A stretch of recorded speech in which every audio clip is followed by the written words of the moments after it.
Jésus-Christ selon saint Jean. Avant la fête de la Pâque, sachant que l'heure était venue pour lui de passer de ce monde à son Père, Jésus, ayant aimé les siens qui étaient dans le monde, les aima jusqu'au bout. Au cours du repas, alors que le diable a déjà mis dans le cœur de Judas, fils de Simon l'Iscariote, l'intention de le livrer, Jésus, sachant que le Père a tout remis entre ses mains, qu'il est sorti de Dieu et qu'il s'en va vers Dieu, se lève de table, dépose son vêtement et prend un linge qu'il se noue à la ceinture. Puis il verse de l'eau dans un bassin. Alors il se mit à laver les pieds des disciples et à les essuyer avec le linge qu'il avait à la ceinture. Il arrive donc à Simon-Pierre qui lui dit : « C'est toi, Seigneur, qui me laves les pieds ?» Jésus lui répondit : « Ce que je veux faire, tu ne le sais pas maintenant. Plus tard, tu comprendras. » Pierre lui dit : « Tu ne me laveras pas les pieds. Non, jamais. » Jésus lui répondit : « Si je ne te lave pas, tu n'auras pas de part avec moi. » Simon-Pierre lui dit : « Alors, Seigneur, pas seulement les pieds, mais aussi les mains et la tête. » Jésus lui dit : « Quand on vient de prendre un bain, on n'a pas besoin de se laver, sinon les pieds. On est pur tout entier. Vous-même, vous êtes purs, mais non pas tous. » Il savait bien qui allait le livrer, et c'est pourquoi il disait : « Vous n'êtes pas tous purs. » Quand il eut lavé les pieds, il reprit son vêtement, se remit à table et leur dit : « Comprenez-vous ce que je viens de faire pour vous ? Vous m'appelez Maître et Seigneur, et vous avez raison, car vraiment je le suis. Si donc moi, le Seigneur et le Maître, je vous ai lavé les pieds, vous aussi, vous devez vous laver les pieds les uns aux autres. C'est un exemple que je vous ai donné, afin que vous fassiez, vous aussi, comme j'ai fait pour vous. » Acclamons la parole de Dieu.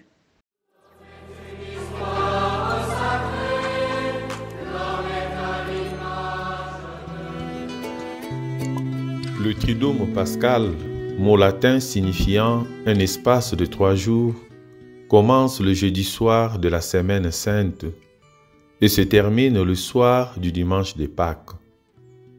Ces 3 jours sont le sommet de l'année liturgique, car c'est par sa mort que le Christ a détruit la mort et c'est en ressuscitant qu'il a restauré la vie. Aujourd'hui, frères et sœurs dans le Christ, Jésus révèle le vrai sens de sa vie et de la nôtre. Le Seigneur, du pain partagé avec amour, fit à jamais le signe de ses partages, un appel à nous engager nous-mêmes dans sa Pâque et la garantie de la vraie vie enfin atteinte. Celui qui va entrer librement dans sa passion nous appelle à nous mettre librement au service de nos frères et sœurs. Le jeudi saint est un jour important de la Semaine sainte qui précède la Pâque. Nous commémorons aujourd'hui, lors de l'office, le dernier repas de Jésus avec ses apôtres, la Cène. Il partage avec eux le pain et le vin et initie ainsi cette communion que nous pouvons revivre à chaque messe à travers le sacrement de l'Eucharistie. Ce jour, Jésus nous montre le partage et la charité fraternelle. Jeudi saint, jour où notre libération nous est annoncée et offerte. Jésus sait que son heure est arrivée.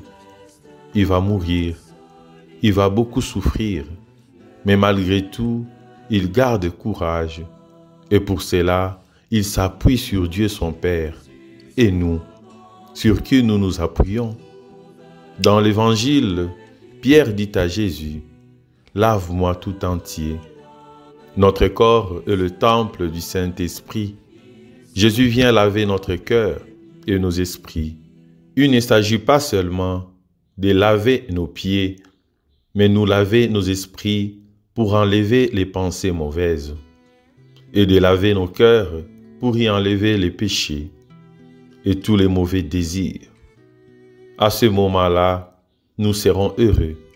Jésus nous fait comprendre le chemin du bonheur.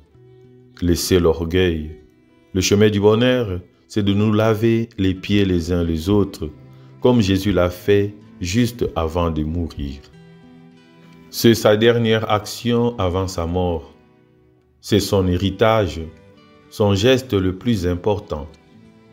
Nous devons nous laver les pieds les uns les autres dans nos familles, entre mari et femme, et aussi entre parents et enfants.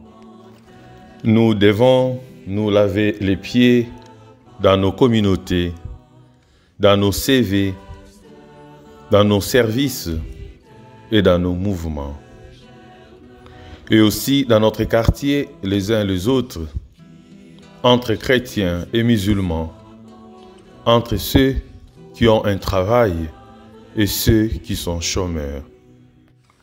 Nous laver les pieds entre propriétaires et locataires. Nous laver les pieds entre ceux qui sont à bonne santé et ceux qui sont malades ou handicapés. Ceux qui ont de quoi manger et ceux qui souffrent de la faim. Ceux qui sont grands et ceux qui sont petits. Ceux qui sont respectés et ceux qui sont rejetés. Ceux qui sont heureux et ceux qui souffrent. Ceux qui ont de quoi vivre et les mendiants. Nous pouvons continuer encore longtemps cette liste, à chacun de la continuer dans sa propre vie. Cette fête est aussi la fête de l'Eucharistie, c'est-à-dire la fête de la communion et du service. Nous regardons Jésus, il est le vrai croyant, qui pratique très bien sa religion. Il prie avec ses apôtres dans l'amitié. Jésus connaît tout. On nous dit dans la Bible, ils trouvèrent toutes choses comme Jésus l'avait annoncé. Mais il fait confiance à ses disciples. Il leur confie des responsabilités. Mais surtout, Jésus nous aime. Il donne sa vie pour nous. Il veut rester parmi nous après sa mort par l'Eucharistie. Il nous remplit de son amour par la communion. Il fait une nouvelle alliance avec tous les hommes. Il nous fait entrer dans son royaume. En attendant de nous réunir pour toujours dans la joie auprès de son Père, Jésus nous aime et nous sommes sauvés. Que devons-nous faire? Nous devons croire que Jésus est notre ami. Nous devons prendre nos responsabilités en main, c'est-à-dire travailler pour le royaume de Dieu et croire à la présence de Jésus dans l'Eucharistie. Nous comprenons qu'en se donnant à nous, le Christ nous invite à le suivre sur sa route. Puisse le repas pascal nous donner la force de partir vers la vie authentique. Nous pouvons finir notre méditation avec cette prière de Charles. Tu as donné ta vie comme du pain posé sur la table, mis en morceaux et distribué, pour que chacun, tendant la main et le cœur, puisse en recevoir et s'en nourrir. Tu as donné ta vie comme du vin versé dans la coupe et offert pour que chacun, tendant les lèvres et le cœur, puisse en prendre et s'en réjouir. Tu as tout livré, Seigneur Jésus, et dans ta vie donnée comme du pain, comme du vin, le monde entier peut goûter l'amour de Dieu multiplié, sans compter pour tous les enfants de la terre. Nous voici, Seigneur, tendant vers toi nos mains et nos cœurs. Amen.